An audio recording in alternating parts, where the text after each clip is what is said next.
Hey everybody, welcome to the Cheerful Ghost Roundtable. The Cheerful Ghost Roundtable is an open discussion with people from the Cheerful Ghost community about awesome stuff in video games, brought to you by cheerfulghost.com. And for everyone who didn't hear the first time I said it, that's cheerfulghost.com. And as you know, if you follow this, so basically for Travis's mom, we haven't had an episode in a bit.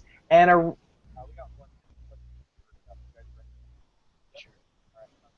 What is that? 1 second. Can you guys hear that? I heard something, yeah. That sounded like... Whoa, what? You're looping. Is happening? What the hell? What the fuck is happening? Microsoft by Google? Is that what happened? Hangouts having a breakdown? That's not... I'm gonna mute my end. Hold on. It stopped. Yeah, but stopped when you muted. Is the broadcast on a time delay?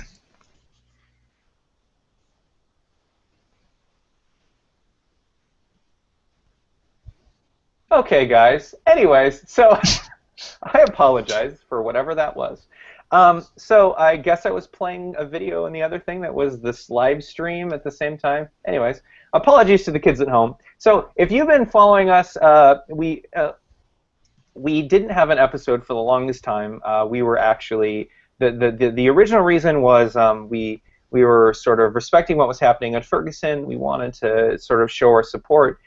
We thought about it. We had a lot of discussion about, okay, what do we want to do? Because the Ferguson thing, for me, Tim, Travis, and John, we were like, you know, it had really just kind of like hit us in a way that not a lot of events do in the United States. And so we wanted to, maybe we were thinking about having an episode to talk about it. We decided that we didn't think that was appropriate, and so we purposefully didn't have an episode to just kind of give more light to the voices in that.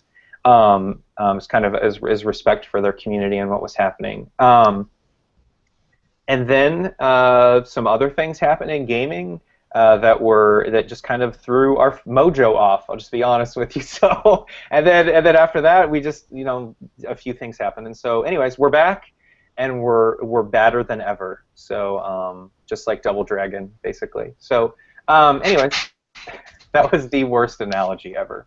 Anyways, and so we like with every episode, we talk a little bit about what we've been playing and what we're drinking.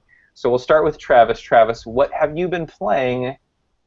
And what are you drinking? Well, something that I don't think we've had a chance to talk about in a roundtable yet. For a while, we've had a Terraria server, version 4 of our Terraria server, and it's been a lot of fun. This kind of died down about a week ago. Since then, when the rumors started circulating about Microsoft buying Minecraft, I decided to fire that up a bit. Then I've been playing that off and on, just nothing deep yet, just kind of making a house and getting it destroyed by creepers and getting pissed off and rage quitting. And as for what I'm drinking, nothing interesting, just a Propel. Nice. What is Propel, Travis? I don't know. It is basically, it tastes like Gatorade, but there's no sugar in it, and it's clear. Nice. Nice. So just electrolytes, no sugar. Right. Awesome. What about you? What about you, Script? What do you got? What are you rolling? I have been spending a lot more time lately on my PlayStation 4, playing a little game called Destiny, and I've heard something about that game. Yeah. It's pretty good. Like Activision and Bungie put it out, and it's kind of like Halo, but it's not. I keep looking over because it's running in the background right there. But it's good. I've really been enjoying it, but I also at the same time agree with a lot of the subpar reviews that it's gotten. It's like 7 and 8. I'd give it probably about a 7 or 8 out of 10. A lot of expectation that went into it, a lot of hype that was built up around it that didn't quite pay off, but it's still a brilliant shooter. It's still really, really good, and it's gorgeous. And like one of the best soundtracks in a game that I've heard in a long time. It's It's a really good game, but not perfect. And as far as what I'm drinking, I wish I had a bottle of water right now, but unfortunately I didn't have anything. We got to talking before the episode, and I've got some eye drops. I might suck on that a little bit, but I don't recommend that. yeah, it's probably a bad idea. But they're Japanese. They're like Got some eye drops at I got the at same. PAX. Yeah, I got these Yeah. at PAX or whatever. The Rotos. They're menthol. They're like they shock your eyes. They're pretty amazing. That's awesome. That's it. Yeah, that's all I get. Oh, I did also. I was playing Diablo on PS4, and it is quite good. Update or whatever. The Reaper Souls. Yeah, Reaper. Oh, right, Reaper. Yeah, I mean it's the ultimate Evil. Yeah. I think I like it better than the PC version. Okay. Because playing with a controller feels really, really good. They really nailed that. They really did. In fact, I downloaded on the PlayStation 3 the Reaper of Souls demo. There's one on there. So for everyone who has PlayStation 3 wants to try the Reaper of Souls demo, try it. I tried the Diablo 3 demo. It was really great. It's really great. Really good way to play the game. Yeah, it's phenomenal. I was really shocked, and I didn't want to get it. I had some friends that were playing, and that's all they were playing, and I was like, fine. Yeah, that's I great. got it. Looks pretty good on the PlayStation 3? I don't know about the 3. Oh, I mean the PlayStation 4, rather. That's what you got. Yeah. It looks... I don't have a top-of-the-line PC. It's not the best of the best, but I find that... And maybe it's just my monitor. I have an old Samsung monitor. It's not horrible, but it's not the best. But I find that the detail in the graphics and the richness of the color looks better on the console than on the PC. But again, that could be my rig. Yeah, that's great. Cool. Well, I think that one of the things that they can do with the PlayStation 4 Xbox One version is optimize it in a lot of ways and make it really pop in ways that you basically have to like get the sliders right. You have to have the right hardware to get all that stuff right, for the PC version. If you're just like right under there, it's not going to maybe look amazing. So yeah. Plus it's optimized for 1080p, so I don't know. Yeah, I thought it looked really good even on the PlayStation 3, the Diablo 3 that I played. It was a little jaggier or whatnot, but the way they optimized it looked really good. Right. So what I've been playing is I'm continuing on with Earthbound, and I keep plugging away on that on the Super Nintendo Earthbound, and it's great. I just saved the Runaway 5 yet another time. This time they were in debt for like a few $1,000,000, and I freed them with a diamond, so spoiler alert, that happens. These guys keep getting like in financial problems, and I'm really tired of bailing them out, frankly. But they're a fun band to watch play, so that's really cool. So Earthbound's a really fun game. It's a fun RPG. It's really quirky. If you haven't played it, I recommend it. It's basically a 60-hour game, though, so be prepared. I mean, maybe 30 or something, but be prepared. It's a long one, but it's fun. It's really, really fun and really great. So recently, as was written by Travis on Cheerful Ghost, Shovel Knight just got the Mac version, and I downloaded that, and that plays fantastically well. It's a really nearly perfect. I mean, it's perfect port of the game. Plugged in my controller, my Xbox controller, and my Mac, and that works great. So that was really fun to play that on there. And I've been chipping away at Far Cry 3, the game I got at the last the Steam sale. And so far, it's a really fun game. It's basically Skyrim with guns, but I would say it's less like Skyrim was really, really had a really compelling story, and all the side missions were really interesting and things. Far Cry 3 is not so much like that. The main story is interesting, but one of the things that I realized is how they get the 60 hours of the game is in the game you unlock like a radio tower, and then that lets you see around it. Travis, did you guys play Far Cry 3? I've played like probably 5 hours of it. I can't play it much because for some reason that game alone, no other game has ever done this to me, but that game gives me crazy motion sickness. And I've tried a few fixes and it just doesn't seem to help. Yeah, I guess I could understand that. I mean, I think the game has a level of realism that some games don't, and so I think I could see where it would. Because I think I've gotten sick a few times and I wasn't exactly sure what it was, but one of the things about Far Cry 3 that is really good is they get the shooting great, and I love the the crafting to get your bags, like getting all that stuff, and killing animals is great, and then crafting stuff with the animal, and then all the weapons are fun, and shooting super is just really, really great. But one of the things, and the story is actually, it's fairly interesting and keeps me there. The problem is that they've got this huge open world, but it's a lot of the same kind of content. So you go to a place, you unlock the tower, you defeat the enemy base, etc. And you got to do that a lot, and that's kind of similar-ish. And so that's kind of where the game gets a little samey. That said, the story's kind of interesting, and I kind of like plugging along with that. And I'll just keep playing that. It's a really great game. I watched some videos for Far Cry 4. Where they were showing off the elephant, which everyone's really excited to see. That looks really great. So I'm looking forward to Far Cry 4 as well. But I'll probably play it by the time I'm done with Far Cry 3, which will be in 5 years, which will be awesome anyway. So anyway, where are you at right now in Far Cry 3? So I just met with the lady who's in charge of the rebels or whatever. I don't know what her name is. Some tribe woman name. I don't know what it was. It was that memorable. Although she's an interesting character. Anyway, so I just finished that part. I've been spending a lot of time just kind of doing everything and just dinking around the island and ramming into things and killing sharks and unlocking things. And there's a lot to do, to get all your bags and things unlocked and just screw around and murder lions and bears and stuff. So that's really fun. I just like kind of screwing around in the world, which is a lot of what I did in like Fallout 3 and Skyrim, which is just kind of like, there are butterflies, in Skyrim and stuff. Get their wings. Exactly. That's exactly right. I was like, wow, this is incredible. So, I spend most of my time just dicking around, basically. So, punching, monkeys or whatever. Okay. So we're going to get into our first roundtable talking point.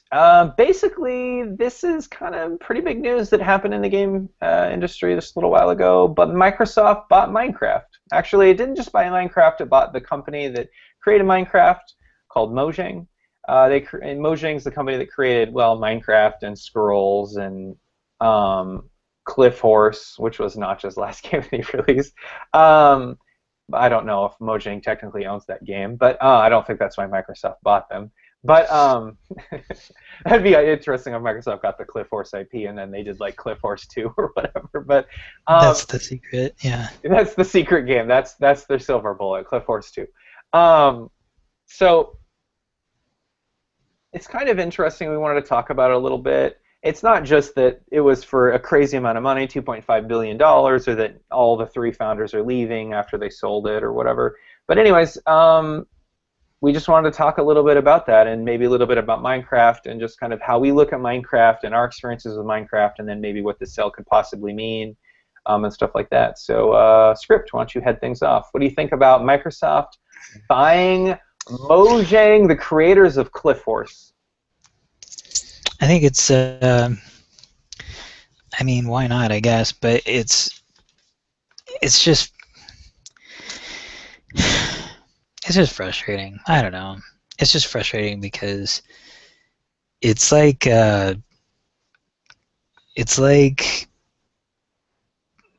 being in high school and the same people get picked for the same things all the time, and it's like, isn't there anybody else? Isn't there another option? Couldn't somebody else do this just as good? Why did Mojang sell to Microsoft? I don't care that they sold. I mean, that's fine if Notch wants to keep his sanity. If they want to make a little bit of money out of the deal. But why Microsoft? A little bit of money. 2.5 billion rupees. 2.5 billion in chocolate bars. Wonka bars. Why Microsoft? Yeah. I mean, Microsoft has and I wrote this on the site in my response to the article that Travis posted, but Microsoft has the worst track record with acquiring studios and acquiring games. They may do fine at first, but eventually, and this is my prediction for today, in 5 years, Minecraft will go into obscurity, and Mojang will be shuttered, and they'll probably name it Microsoft. Where are they? Norway, Finland? Yeah, it'll be Microsoft Finland, and it'll be their avenue to Europe. But they, I just, what could Microsoft possibly bring to Minecraft that? Well, one thing that I Microsoft don't could bring to Minecraft is they could bring extensions to bring Word and Excel functionality into Minecraft. They also have SharePoint servers, so you get SharePoint server integration. You could also get, you know how they have Outlook? You could get Outlook support, SharePoint integration, Word and Excel right in Minecraft. I've heard some people argue, or some people give points about the Microsoft bringing or using their server backbone instead of, because I think Minecraft right now is using Amazon, and that could possibly be the only good thing to keep it so you could sync your save games over their network and share your worlds maybe a little bit more easier. And it's been a long time since I played Minecraft, so if they're already doing this, then forget it. But just a point in fact here, John. Like, I've used Amazon's system, and I understand a bit about, because I'm like a software engineer or whatever. But like, and if we're going to compare like Amazon to Microsoft Azure, there's like, it's really not comparable. Amazon's system is way more used. Is it more robust? Absolutely. Okay, Yeah, I mean, Microsoft is doing a good job with Azure, and they're trying very hard. But like, Amazon is the cloud provider for servers on the internet, if there is one. And it's not just like it's good shit; it's fantastic shit. So it's not like you know, if people are saying, okay, well, maybe the servers could get better. I mean, it's really up to, like, you know, if Mojang wrote the right stuff to use Amazon's tools. You know what I mean? So it's like, could like Microsoft bring in a team of dedicated server experts where they're probably a little bit more like knowledgeable than some people at Mojang? Yeah, probably. But you know, Amazon's infrastructure is hefty as shit. So. Well, but for someone not knowledgeable about that stuff, hearing that argument or that point is the only viable reason that any of this makes any positive sense. Because otherwise, there's no. Otherwise, it's all about money, and it's all about positioning, and it's all about Microsoft trying to be something. I'm really tired of Microsoft. It's not like I hate Microsoft. I don't. I loved the I think I've said this on the Roundtable before. I loved the Xbox when it came out. I loved Xbox Live. I thought that they were kicking everyone's ass in that department. They were. The original Xbox and Xbox Live, they threw the market on its ass, and they did a great job. Like, no question. And I just wish that they go back towards that, bringing Minecraft under the flagship in this current Microsoft environment. It just weirds me out. It's kind of like, I don't know. It's almost like we were talking about it before we went live, but it's like Notch talking about Facebook's acquisition of Oculus. It's like, it just weirds me out. It's like, why does that need to happen? Why Microsoft? It can be anybody. Yeah, and the interesting thing about that is Notch has said in the past that Windows 8 is like the worst thing to ever happen to PC gaming, and like Minecraft would never ever be on the Windows Store because it was. It's going to be on the Windows Store now. I guarantee it. Yeah, no doubt. And they might work it around so that along those lines you sign in with your Microsoft Live account instead of your Mojang account. They've got. The Mojang account. My God, no.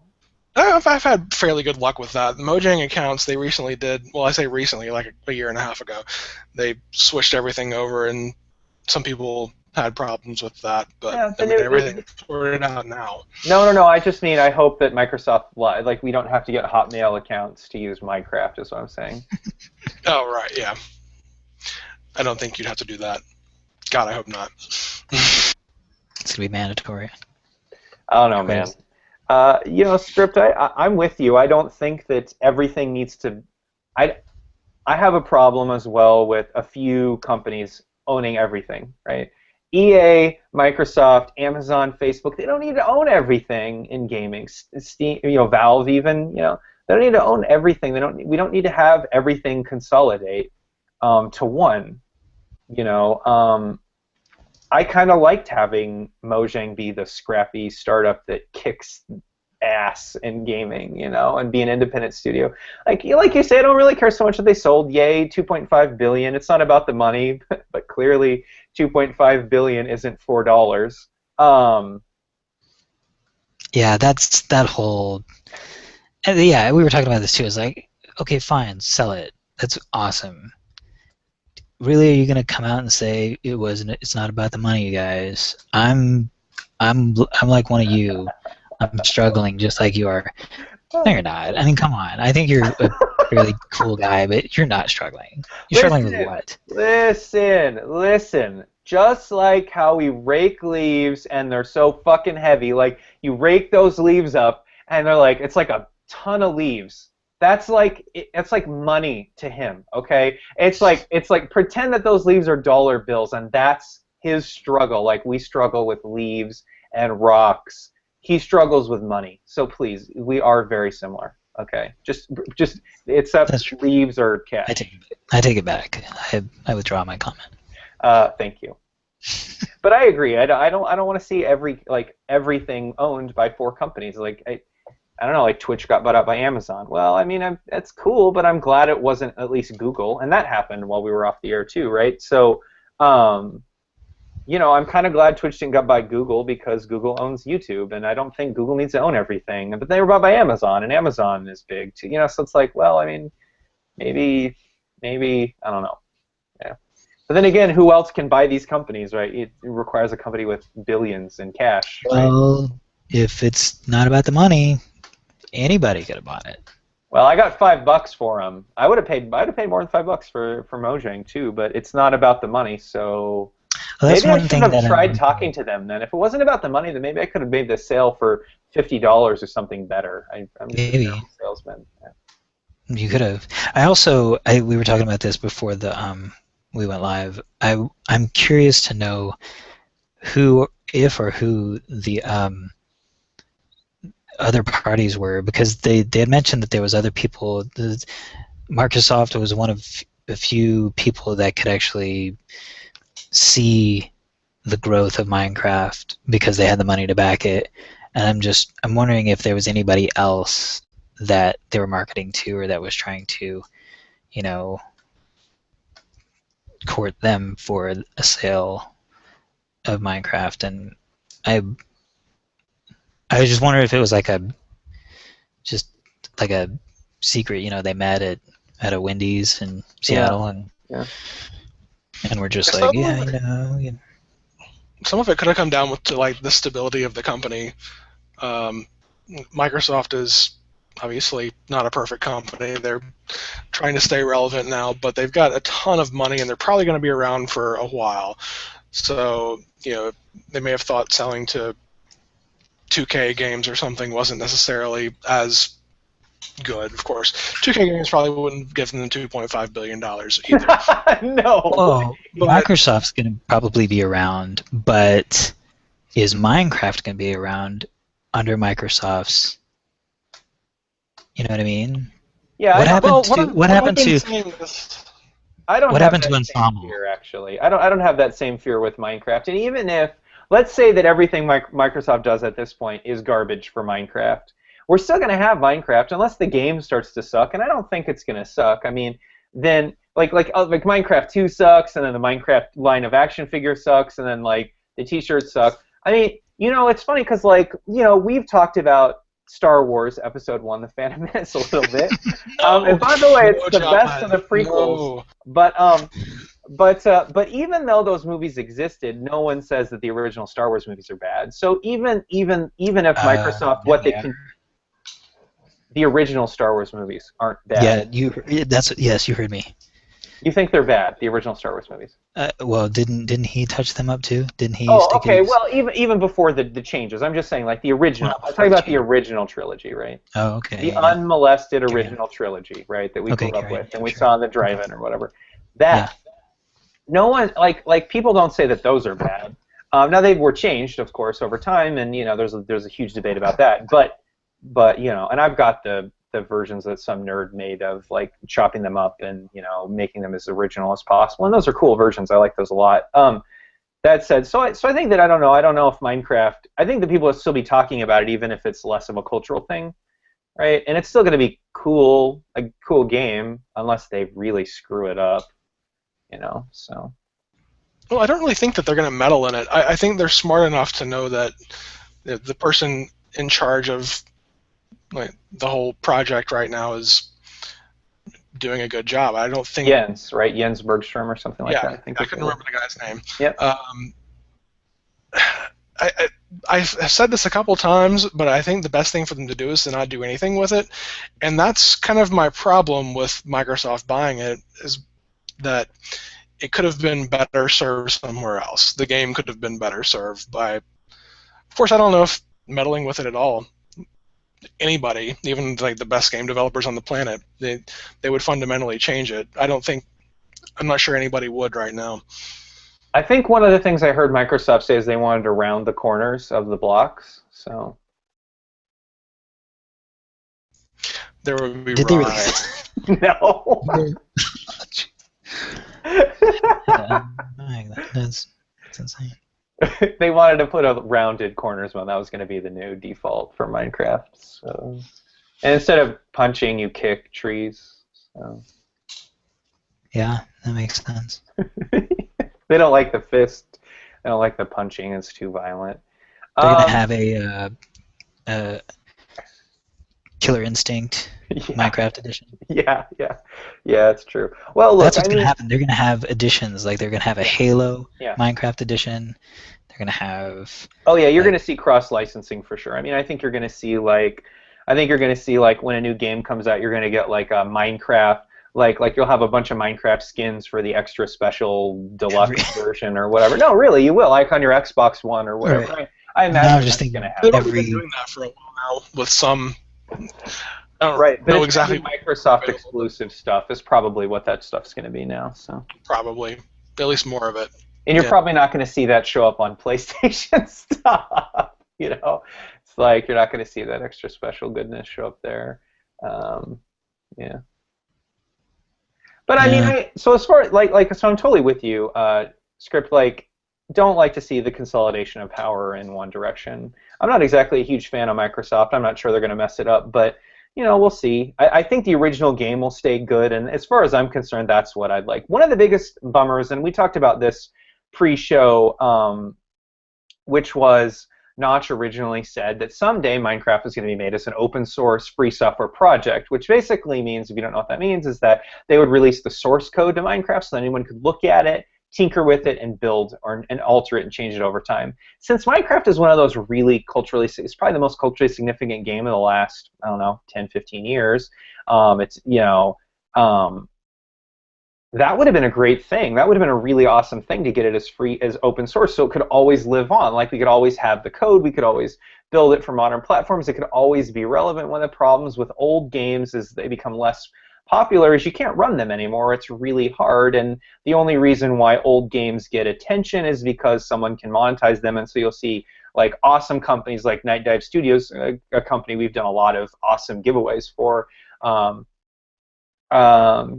Taking old games like System Shock 2 or Shadow Man or Harvester and re-release them on Windows, Mac, and Linux. Well, in some cases with old games, like there's no incentive to do that. It's like old movies, there's no incentive to keep them from rotting in the reel, right? And so that's what would have been cool about Microsoft. And I'd say Minecraft is always going to be popular. It probably will. Like Star Wars is always going to be played for a long time anyway. So there's economic incentive there. But it's cool to have that, and it would have been nice to have that in culture, kind of like the Doom source, with Carmack releasing Doom, Quake, and all these sorts of software for game. Like as a software engineer, I can go grab the source, can make it, build it, and that's actually a really great thing. So that's one of the things that kind of bummed me out about this sale. I really don't see Microsoft doing that. Unless it was a term of the deal, Microsoft doesn't typically do that, and so that kind of bummed me out as a software, engineer myself, and someone who likes to see open source code, see the light of day. That bummed me out more than anything, I think. Yeah, Nosh said that he was planning on releasing the source code once it started becoming less relevant. Yeah. And I don't think he planned on it becoming as huge and forever relevant as it did. But there was eventually going to come a day when it was going to be released. I'm sure. Oh yeah, yeah. But Microsoft did recently release the source code for like an old version of DOS and Word. So, if you want to modify your own like DOS version 4.0, you're free to do that. Yeah, and I hope they take that and they keep moving forward with it, because like Carmack used to do that with all the id Tech releases. They actually got to do the Doom 3 BFG edition. They got to release that as free software as well. But now that he's gone, he says that there's a really big chance that Rage is never going to see an open source release or whatever. I hope that's not true. I hope some of the company does that. Because it's really useful. I think it's a really great thing. And it's not a thing that we see a lot in gaming. We don't see a lot of games going open source or whatever, which is kind of a bummer. Anybody have anything else they wanted to say about this sale specifically? Minecraft? I think our general consensus is that it's not the end of the world, but it's still kind of, why do they go that direction? For $2.5 billion. Oh, that's right. Yeah, $2.5 billion. Right. Yeah. Now it makes sense. Exactly. For lots of money. But that's not the reason. And I'm sure when you have $1 bajillion, making an extra $50 bajillion is not the reason why you do things. I totally believe that's probably true. It just, from an outsider's perspective, it seems like it was a real big part of the reason. So, but I don't. I'm just poor. So. All right. So lots of really cool things have happened since our last roundtable.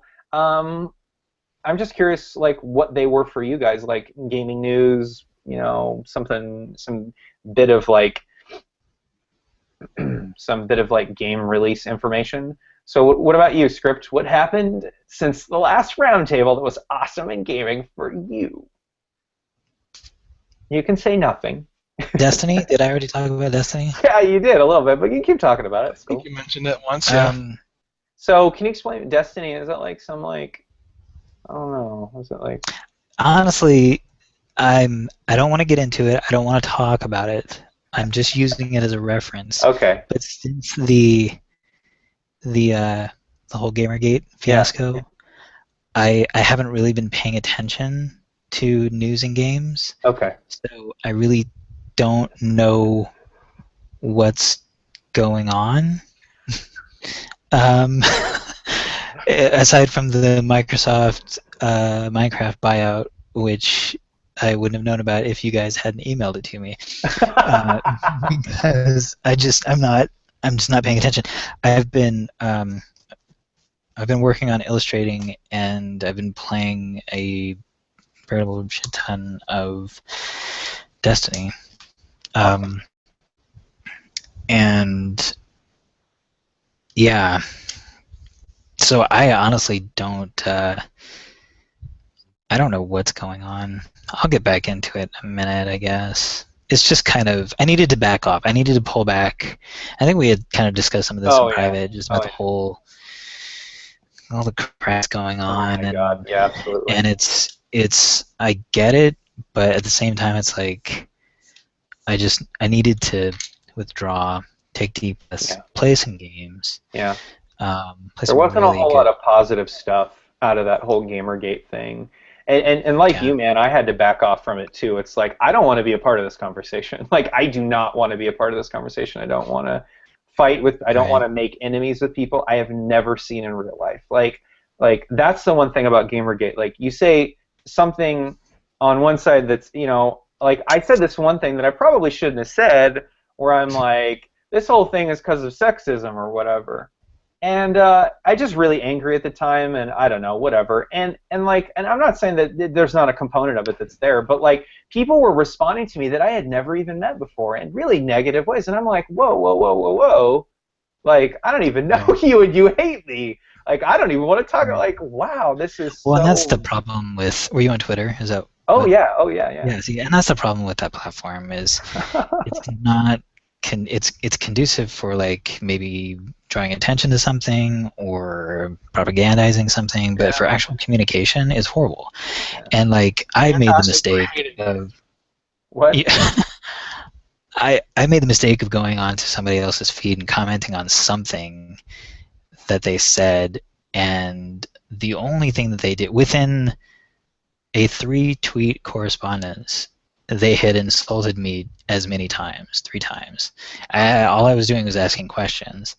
And at one point they said, you know what, this is too simple of a thing. I feel insulted even having to explain it to you. And I was like, oh my God, who do you think that you are? I mean, seriously, I'm just, it was a ridiculous... understand how expensive their time is, John? Apparently, I know. It was something that I hadn't, it was a reference that I hadn't, or it was a point to an argument that I hadn't heard yet about the whole journalism thing, and about how there was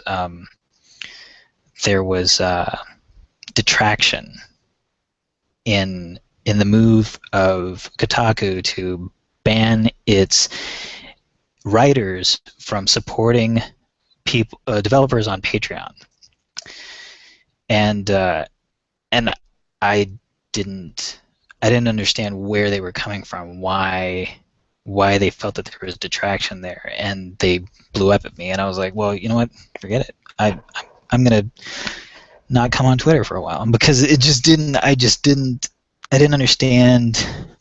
I know what detraction is. I don't see how that was relevant. Sure. And so, you know, that stuff would not happen like that in real life, John. You know, no one. Like, in real life, if you come... No, think about it like this. If you in real life, if you were having a conversation in real life, like at a bar, right, and someone were saying, hey, you know, like detraction and whatever you were talking about with Kotaku or whatever, and then you ask a question, you're like, hey, can you explain to me how that's relevant? I don't really understand. I'm just curious. They wouldn't, in 3 sentences, say, look, this is simple, jackass. Fuck you. They wouldn't... No one says that in real life. Right? Because no one does that. Like, when I ask questions to my friends because I don't understand something, they answer it to me, or just random strangers, unless they're a fucking asshole. But most people aren't. They just play assholes on Twitter, right? So I think that, like, I don't know. That's why in a lot of instances people ask me questions on Twitter, and sometimes I'm like, look, I can't explain this in 140 characters. I'm not even going to try. I'm not even going to try to do that in 140 characters. Like, you and I will discuss things on Twitter. I'm like, man, let's just talk about this in real life, because this is Twitter's this conversation. It sounds like we're being angry with each other, but we're not. I think the default on Twitter is you're always angry, but I'm not always angry in real life. I'm really not. And so... Well, because you're forced to be curt. Pithy. Yeah, absolutely. You're forced to be short with... Yeah. I gotta choose either that, or you have to be completely, like, you know, lead speak with your... Yeah. Substituting letters with numbers and hyphenating. It's annoying. People abbreviating on Twitter. I understand why you're doing it. It's a short form media, but it's so annoying to see, like, just the letter B instead of the word B and crap like that. Lol, guys. JK. Surus. Orally. Right, that.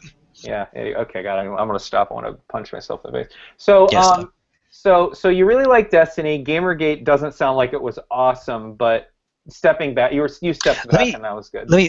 So I'm gonna talk just a second about Destiny, because it really is a good game, and it is the things that I love about it is that I never thought. Like I said before, I was a huge Xbox fan. Loved Halo. Still love Halo, but I preferred it over games like Call of Duty or Battlefield. Just because I liked the more arcadey style, low gravity, whatever, hyper realistic physics as opposed to the more realistic stuff. It just seemed more fun, more sci-fi esque, and I was really hoping that Bungie could bring something like that to a PlayStation platform in a game like Destiny, because PlayStation really hasn't had anything like that. It hasn't really had a go-to shooter, and I think part of that is because of the DualShock controller is not. It isn't, at least for me. For shooters, the Microsoft controller was de facto. I mean, it just felt right for that genre. I think most of us would agree it was probably the best controller of the last generation. What do you think, Travis? I think the DualShock is the best. Interesting. The Xbox controller is much better for first-person shooters, or any kind of first-person game where you've got to move and look like that. But overall, I much prefer the DualShock. Are you talking about the 3 or 4? The 3. I haven't messed with the 4 very much. Once I got the 360 gamepad for PC, I think that became my preference. But I'm right-handed, so the DualShock is way better if you're not. So yeah. Right. I still like the 360 controller. I've played a little bit. I played about an evening's worth of Titanfall at a friend's house in Washington last time I was there, and I really like the Xbox One controller, but the DualShock 4 is a huge improvement, and for shooters, it just feels really great. Like I never thought I'd play a game like Destiny on a PlayStation platform, and it's here and it's great. And the only thing, and I haven't completed the story, and I know that there's a lot of reviews that rip into the story for not being much of a story. But the mechanics of the game are solid. The loot system hopefully will be updated over time. It's really slim. There's not really much to get when you're grinding, when you're doing strike runs, or I don't know. I haven't done the raid yet, which apparently just opened up a couple days ago. I haven't had a chance to jump into it, but the loot is problematic. It's very, and it seems like when you do find something, it looks pretty much like what you just had that you picked up like 4 levels ago. So it's not very diverse. It just doesn't, for a game that has that tries to get you to play more and get the loot, compared itself to MMO type games or like to Borderland type games, it falls really short. And there's other things along those lines with how you actually acquire loot, and when you do get loot, how you could actually bypass the whole grind system and just get lucky and get the exact same thing that you've been grinding towards, which is kind of bullshit. But I don't know. It's still a phenomenal game. It's still fun, and I've put, I don't know, 24 hours into it already. Awesome. I've got 2 characters. I've got a warlock and a hunter. The hunter I've got to level 20. Warlock I've got to level 25, I think. And it's fun. It's fun. There's still stuff to do. I haven't even finished the story yet, so I'm mostly just playing the multiplayer. Nice. Which is, the maps are solid. It's a really good game. A really, really good game. I'm curious to know how it plays on the older generations, PS3, 360. Yeah. I've heard that it's really good. Yeah. I mean, it's I actually just read a review of that today. People said that it plays identically. It just doesn't look nearly as good. It's running at below 720p, and everything's a little jaggier, but it feels identical. That's good That's then. great. I really hope it comes to PC. You know, in a lot of ways, I'm glad Destiny's kind of a flawed game, because I think what it shows is that, like,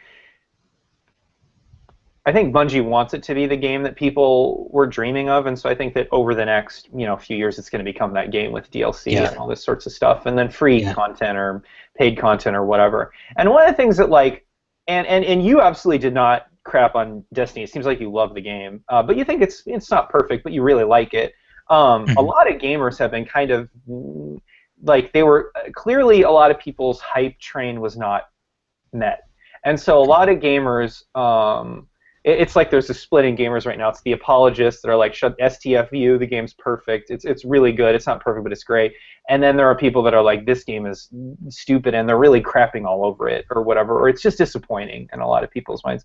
And so to see this split happen actually makes me happy, because when I see a game like Grand Theft Auto 5 get nearly universal acclaim, I'm just kind of like, whatever, I'm not actually interested in playing that game. Not that I'm not really interested in playing a GTA game at all, because I'm really not. I think the game peaked at GTA 2, and it won't be better than that. But, like, for me anyway, I've got to love that top-down shooter. When they go to a top-down shooter, maybe I'll come back. But on DOS. It needs to run on DOS, too. But like, I'm seeing a game that people are, like, analyzing from a bunch of different perspectives, and I think that people are reviewing this game like maybe they don't for other games. Like, a lot of people are saying the game's story isn't, you know, very good. Well, I mean, is the play control amazing? Is it a fantastic shooter? Like, does it kick? Like, can you shoot things in the face awesomely? Like, this game is supposed to be a kick-ass multiplayer game. That's what it was. It is. That's what it was billed as, like, above anything. Is it that? Is it a kick-ass multiplayer shooter? I think so, yeah. I think it is. And as far as the story, and I haven't finished the story, but one of the things that I was talking to some friends in Alaska about it is that Bungie with the Halo series, the story was never really as fleshed out as it could have been. It was always relatively ambiguous. What was going on, who you were, you know, I mean, it your name was unfolded as Master you Chief. did things, right? It unfolded as you did things, but more importantly, or maybe unfortunately, depending on your point of view, but it really started to unfold in the off projects, the novels, the other side games like Halo ODST, which was a phenomenal.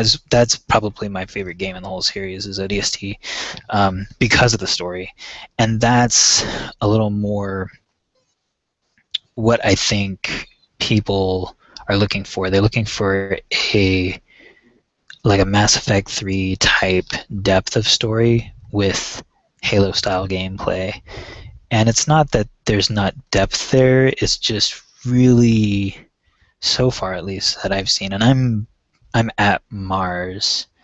I'm a ways into Mars, so I don't know how much more is left from there. But it's just it's kind of scattered, and there's a lot of unknowns that you kind of have to piece together in your mind, and that's fine.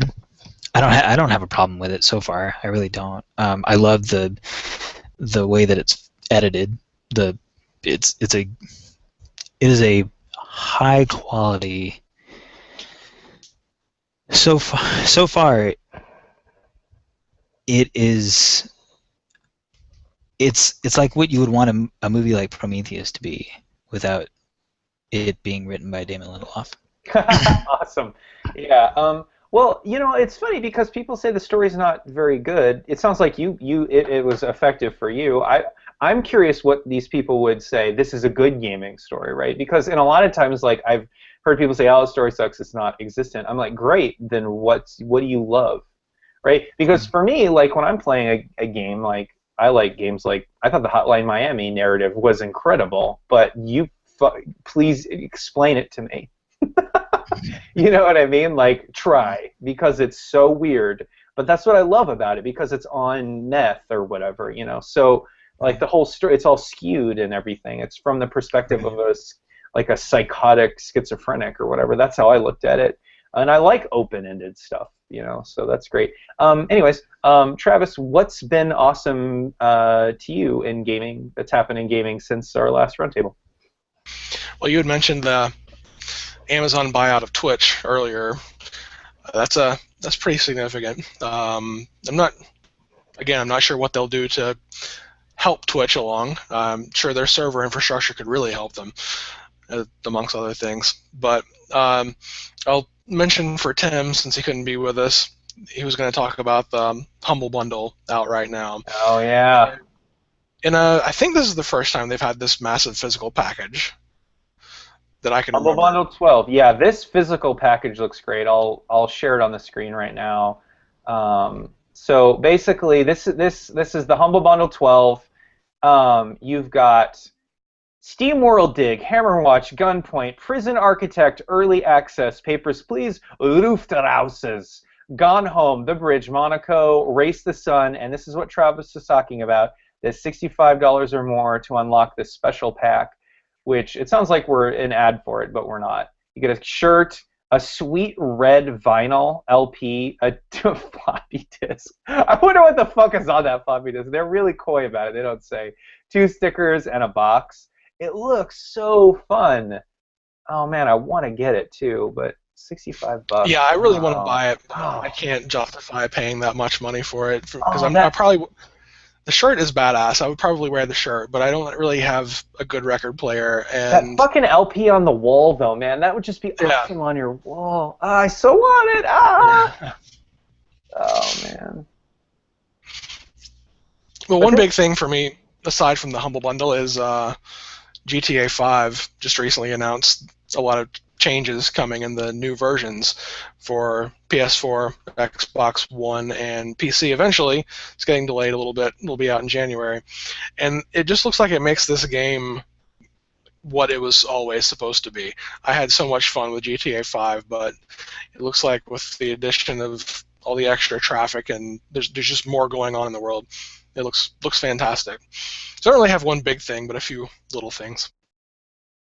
Yeah, no, that's awesome. I might when GTA 5 comes out on the PC, because I was never really interested in San Andreas or whatever, the Vice City game or whatever. But although I like the kind of like retro feel of Vice, I might actually play this one. It looks interesting enough. So and you've said so many great things about it, but I'm kind of off the consoles for a while. So getting it on PC would be great. And I really hope Destiny comes to PC too, John, because I am really excited to play it. If I get a new console, I'll buy that game for sure. So the cool things that have happened in gaming for me since the last roundtable, just more games coming to Linux. Borderlands 2 is going to come to Linux. Risk of Rain's coming to Linux. And it just seems like Linux is becoming, with SteamOS, is becoming more of a platform that people care about. If you look at all the new games on Steam, the majority of them are multi-platform now, SteamOS there, and that's a good thing to see. So I'm super stoked about that. And Terraria coming to Linux, like, holy shit, that's incredible. Like, that game needs to live on every platform, because it's my love for Terraria, and it's unfortunate, Script, that it doesn't seem like you love that game, and it's sad that you don't, because it's so great. That I game need to play it. I need to play it with you guys. I've only played it like a few times, and the game shines in multiplayer. The next time we do a Cheerful Ghost multiplayer server, hopefully Destiny 2 is not out, so you can play it with us, because it's the best with a group of friends. It's probably one of the most fun gaming experiences that I've had. I didn't make this last server, which is unfortunate. I've been so busy, but every server we've had has been some of the most fun I've had in gaming in years. So that's cool. Yeah, I definitely want to check it out. And then check it out. And then one bummer thing was, you guys remember when GameSpy changed its got bought out and everything, and then basically a bunch of games lost multiplayer online on the internet, right? Well, some games people hacked back-end multiplayer. And this one's really interesting because 2K hacked Steamworks multiplayer, Steam Play, back into the original Borderlands game. So that is awesome. So if you want to play Borderlands multiplayer now, you can do it over Steamworks, which is great.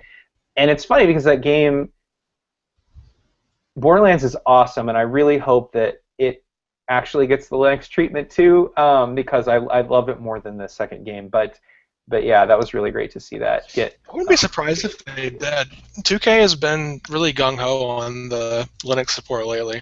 I'm hoping for a Bioshock Infinite to get a port. Oh my God, wouldn't that be incredible? That would be so great. Because Bioshock Infinite was a really special game. I mean, that was a really special game. And it's a special game in that all the DLC was fucking great. Like, what game could you say where all the DLC is fucking great? Like, most of it's tack on. Like, Fallout 3 stuff wasn't that great. I mean, the one that allowed you to live, you know, and then stuff, but it was kind of varying degrees of quality. But like, it's all of the DLC was top notch in that game too. Did you finish all the DLC in that game, Travis? I didn't really do much with the challenge level stuff. That kind of stuff never really interested me that much. Sure. But the can't remember the name of it. The Bioshock, the DLC. Let's see, Part 1 and Part 2. Yeah, I did those, and those were fantastic. Yeah, it was so great. Oh man. The extra level of, I don't know what the word I'm looking for here is, but like just the new gameplay playing as Elizabeth instead of Booker. The stealth gameplay was great. I stealthed through that whole thing, and it was fantastic. Yeah, so I really hope that gets supported as well. So that's what's been kind of neat, is seeing all the Linux attention, SteamOS attention, because that's kind of where I want to make my next move to consoles, to SteamOS. So everything being ported there means all my shit just works, and I just pay for hardware. You know what I mean? And that's like living the dream, man. See, I'm totally excited about that too. I'm not as much a Linux gamer as I know you guys have made the transition or are making the transition.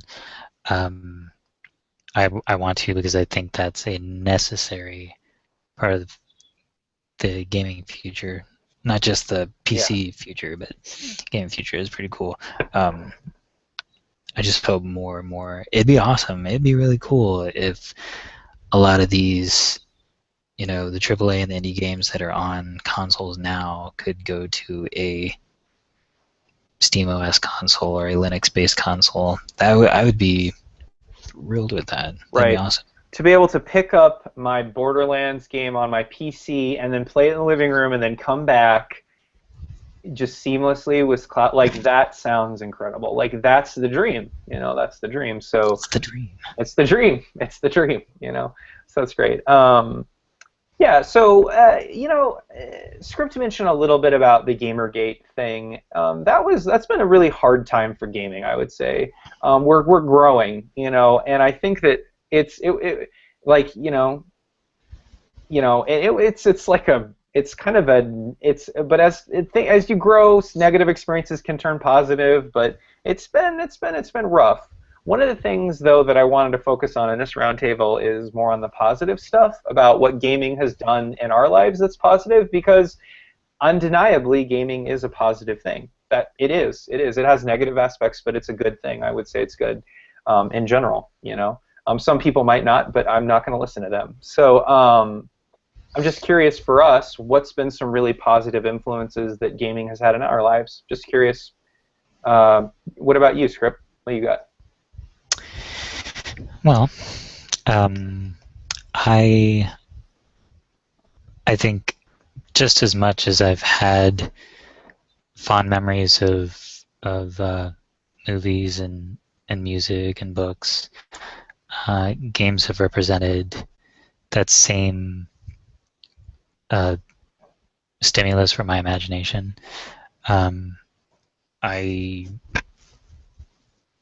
I just enjoy being in those worlds and experiencing things that are, to a certain extent, more tangible than in movies or other types of media. But in the real world aspect, I have a lot of fond memories of just having friends over and and playing games on the couch, and even so far as like having the old Nintendo systems with the light gun, and Yeah. or you get the mat that was the power mat. Is that what it was? Yeah. I can't remember what it was called. Yeah, What was the power pad? Power pad. Yeah. the power pad. Yeah, and just different. I don't know, just different types of experiences that you can have with your friends that aren't the same things.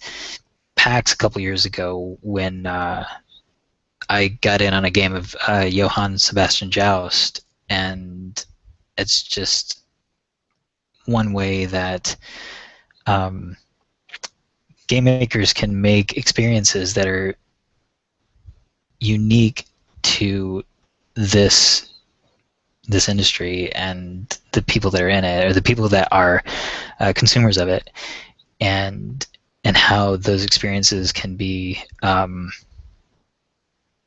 they're fun, they're competitive in a sense, but they're also very, I don't know, they're just fun.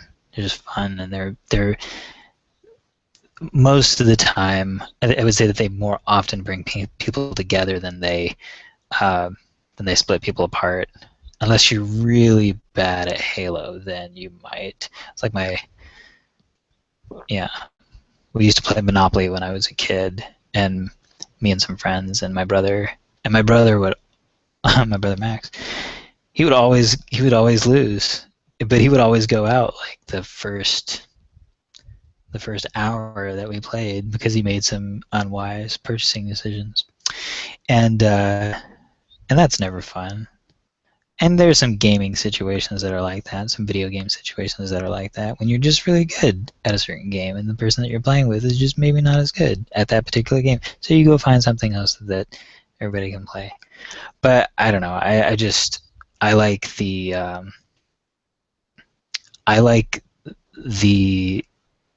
ability to experience these types of adventures with people that I am friends with, and with total strangers. I can remember when Xbox Live first came out, and chatting with somebody across the country, playing a game.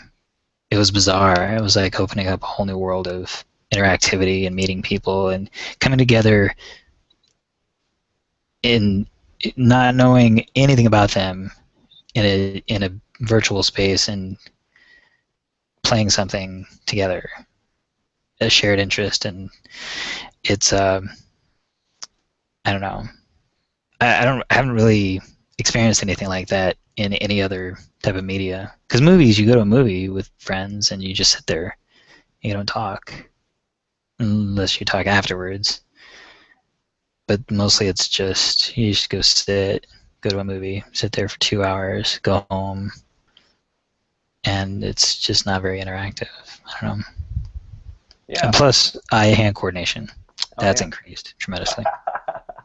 What do you think, Travis? What's been some really positive influences of gaming for you?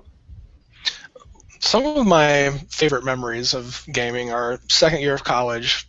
Greg, who some of you know from the site, was my roommate, and a few people on our floor were just totally into gaming. Every weekend, just about, we would go rent a projector or check out a projector from the university library and take over one of the student lounges, hook up the N64 and play GoldenEye or Smash Brothers or whatever.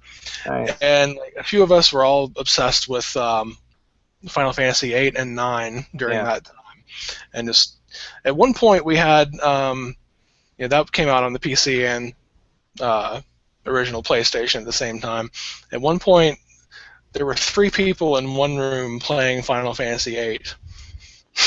And just like comparing what was going on, like helping each other out, like not necessarily even going for the strategy guide, even though we had a couple of them sitting around. Just kind of the interaction that you had before you could just go to the internet and find out exactly what to do to get through certain things. But I don't know, like you were saying earlier with Terraria, it really shines in multiplayer, and it's because it's such a cooperative. Like there's no competition really unless you turn on PvP, and the only time we've ever done that was just to goof off for a little bit. We weren't really serious about it. It's all cooperating to accomplish things, and it can be a really positive thing, or if you are a dick on Call of Duty or something, it can be a really negative thing. Yeah. I haven't had many of those experiences. Yeah, I don't sort of go to the channels where I could get crapped on by people. I think, I like co-op experiences, like Left 4 Dead, you and I playing through Portal 2, Travis, the Terraria We still need to finish that, don't we? Still need to. We do. I'm less busy now, so let's schedule that up. But that was great. Just going through Portal as the two robots, it's just fantastic. Just talking through that. But so for me, video games positive influence. I think it started when I was really little because video games were part of a diet of things that allowed me to spark my imagination and creativity. So it was The Hobbit. I think that's where it's for a lot of things, like just that the world could be like that there's something out there and like fantasy and just like fun and adventures, and that I think it started with that book, and then and that just sort of cracked my mind open, like, oh, I'm a nerd now. I mean, that's not like I think that's probably like when The Hobbit destroyed my heart and made it amazing. I think that's when that's when I probably became a dork. But a moment on the way was when we were done with church and we went to this old lady's house, and I'm like, oh, boring old lady, I don't want to go to her house. I was like, I don't know, 6 or something, or 8, I don't remember, or 10 or something like that, or probably 8. And we went to this old lady's house, and she had a Nintendo hooked up to her TV. He's like, oh, my grandson left this here, or whatever. And I'm like, well, okay, weird. I don't know what this is. So I'm like, well, okay, old lady, maybe your mothball house is kind of interesting. And so they turned on Super Mario Brothers, and you pushed right, and the character went right, and you'd hit the A button, and you jumped, and everything. And I was like, what? And it was like light outside, you can collect coins, and I'm like, you can collect coins? It's incredible, and you get bigger, and you can shoot fire, which is the coolest thing, which was the coolest thing I'd ever seen in a video game. I'd never seen anything cooler than that. And then you get to World 1, 2, and my mind blew out my ass, and then it got dark, because you were in a cave, and I'm like, holy shit, this is incredible. I immediately wanted to make video games, and so I would draw them in a book, and I would, I have books and notebooks filled with video game ideas of things that I would build, and they were Mario clones or Zelda clones and all these things, because Zelda was an amazing game that blew my mind as well as a little kid too. Just the open worldness of the game was absolutely fantastic, and so I wouldn't be a programmer if it wasn't for video games. Just wouldn't be a programmer because the reason why I'm a programmer is because I could make video games. That's what my dream was. It was to make video games. Well, I've made a few video games, but I'm a sort of sort of web services developer or whatever. But I wouldn't be that if it wasn't for video games. And that's a really good career. Apparently, that turned out okay. So that was a really positive influence, which is my career. And we wouldn't have Cheerful Ghost if it wasn't for video games. And I think that I'm really proud of the website. I'm really proud of the community that we have. It's small, but I'm happy that it's not a cesspool of garbage, and I like talking to you guys about games and sharing stuff like that. So I think that was really positive too. But so I don't know. I mean, video games might be going through a bit of a clash when it's trying to find its identity and culture, and it's kind of colliding with a lot of things that a lot of things collide with, like movies and books and music, and these things have collided with culture for a long time. But video games kind of been doing its own thing. It was Mario Brothers for the longest time, and now it's a serious thing. And so we're having discussions about culture and video games, which we never had before. I never had a discussion about women and and sex and discrimination and depression and all these things when I was playing Mario Brothers, because that's just not what we talked about. But now video games are having these discussions because it's becoming something that it wasn't before, and we're having growing pains because of that. And it's a lot of the discussion is horrible, but eventually we're gonna it's going to evolve, but it doesn't mean that it's not a positive time right now, because it's not. But we're growing through it, and I hope video games. I think we can make it to the other side. But I think that it's just like in movies or music or books. We're going to talk about social topics as long as it's relevant to people. That's the kinds of discussions that we're going to have in gaming, and I hope we can all sort of get there to where that's okay. Doesn't mean it's always going to be fun, but it's relevant because video games are culture, and that sort of needs to happen or whatever. So, anyways, off soapbox. That was good stuff. Yeah. So, cool. All right. I think that just about wraps it up for this episode. Just to remind everyone, the Cheerful Ghost Roundtable is an awesome discussion with people from the Cheerful Ghost community, put on by the amazing website cheerfulghost.com. And if it wasn't for video games, it wouldn't happen. And we'll talk a little bit about where you can find us online on the internet. Script, where can people find your work online if they wanted to chat with you on, let's say, Twitter, and maybe they didn't have time to discuss anything with you, like they got into a few discussions with you on Twitter, and then they wanted to give you the big old double guns at the end. How can they do that online? Aside from Twitter? Well, all the places. Because I think you can do that on Twitter. Is that what Twitter was made for, I think, right? Disregarding people really quickly, right? Yeah, I'm pretty sure. That was the entire reason it was created. I am at cheerfulghost.com/script. I am on Twitter. I go by Subverity on Twitter. You can actually click the link from my Cheerful Ghost profile. And I'm never on Facebook, so screw that noise. But reach me on the site, Cheerful Ghost. Come to the site. Yeah. Join us at the site. Yeah. It's good. It's cool water there. It is, but not too many people, because I don't want it to be terrible. Not too many people. But not too many. You come, but don't tell your friends. Exactly. Seriously. No, actually, the funny thing about that is I've actually, if the site ever, and it might not, but if the site ever gets to a certain level of popularity, I might shut off signups and make it so that you have to invite your friends, so that we would invite our friends, they would invite their friends, and then I'd limit it to only a few invites, because I think it's a discussion that we should have probably offline. But yeah, I don't. I think make it a speakeasy. Huh? What? Make it a speakeasy. Yeah, exactly. Because I think that creating a community that's awesome means limiting it in some fashion. I really do. Like, I don't, anyone can create an account on Reddit, and if you wanted to just, have any kind of discussion, you should probably go there. But yeah, I know. I think that certain kinds of communities need to approach things differently. It's just something I've been thinking about for a while, but we can talk about it more later, which is totally not appropriate to discuss in the last 5 seconds of the show. Anyways, Travis, where can people find you online? You can find me at cheerfulghost.com/Travis, at least until John shuts off the signups. Well, you can find him there. You just can't say anything to him. Right, there you go. Exactly. And all my other contact info is there. Awesome. So you can find me at cheerfulghost.com/JDotson, or at Twitter at Please Yell at Me. Or Twitter at Call Me a Misogynist, or at something else. Anyways, so that was. Anyways, so I wish I could delete that. But anyways, I can't. So anyways, cheerfulghost.com. Have a great day, everyone.